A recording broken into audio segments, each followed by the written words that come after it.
زیر یک سقف میان 4 دیوار 3 تن خوشبخت زندگی داشتند. زن و شوهر جوان و دخترچه نازنین 5 ساله‌شان. از هیچ چی کمبود نداشتند. ولی مرد گاه احساس میکرد که چیزی نمیرسه و عاقبت دریافت یک ماشینی که کارشان را بود کند، ماشینی که آنها را به خانه یار و دوست ببرد، عرفه جشن مولود، محفل‌های توی خویش و تباران یا زادروز دخترچه‌اش او را به طرف خانه ببرد.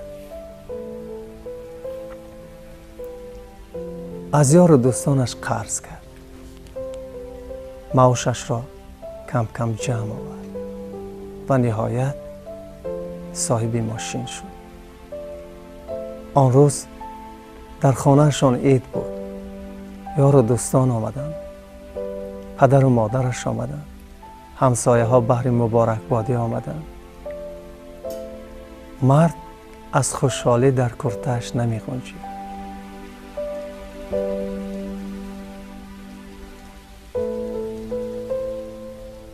صبح مرد از خواب برخاست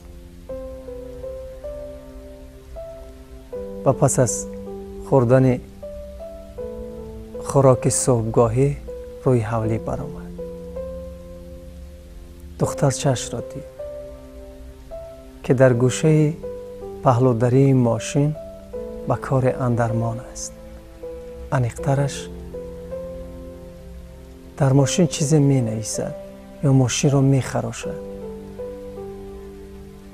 مرد به آنکه به عمق حادثه سرفهم برود غضب‌آلود دوید جانب طفلک دوست رویش و با ضرب سخت به دست و رویش زد. دخترچه فغان کرد و آهسته به زمین افتاد.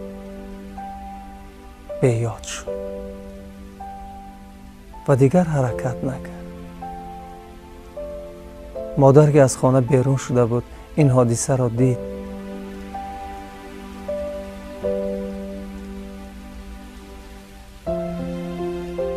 و فغان برداشت.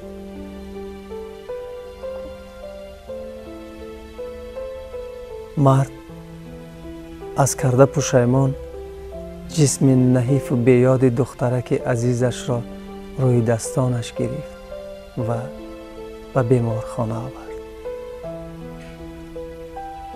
دخترچه مدت بستری شد. طبیبان گفتند که یک دستچه نازکش شکسته است. زمان میبرد. وقت لازم است تا شکل بگیرد، سخت بشود. مرد از شرم و خجالت نمیتوانست برای دخترچه نازنینش، طفلک معصومش، جگرگوشه‌اش نگاه کند. همسرش از اتاقی که دخترچه‌اش میخوابید بیرون آمد و با نیم آواز گفت تو را دیدن میخواهد، تو را دعوت میکند. یک بار ببین، شاید چیزی گفتن میخواهد.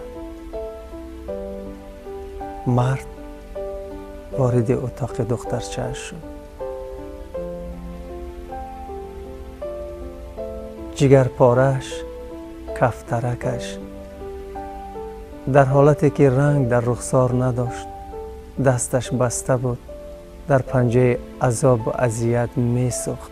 چشمکان زیبا و شعله‌اش را باز کرد و گفت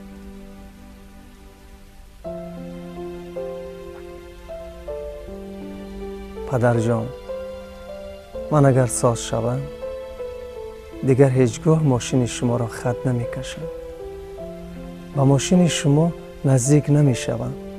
هیچ چیز نمی نویسم. مرد گریان شد. طاقت نیاورد. آسیمه سر از بیمارخانه بیرون شد و جانب حولی دوید. اثنای راه رفتن آهن پاره ای را گرفت و جانب ماشین آمد و تمام غضب، نفرت، خشم، قهر، بغض، کینه‌ای که در دل داشت بر سر ماشین فرو ریخت. یعنی ماشین را گلکاری کرد، پاره پاره کرد. شیشه های ماشین ریختند، پاره پاره شدند و چشم مرد به پهلودری ماشین برخورد، جایی که دخترش خط میکشید و چیزی مینوشت و آنجا نوشتجاتی را دید. دخترچه عزیزش نوشته بود: پدر جان، من شما را خیلی خیلی دوست می‌دارم.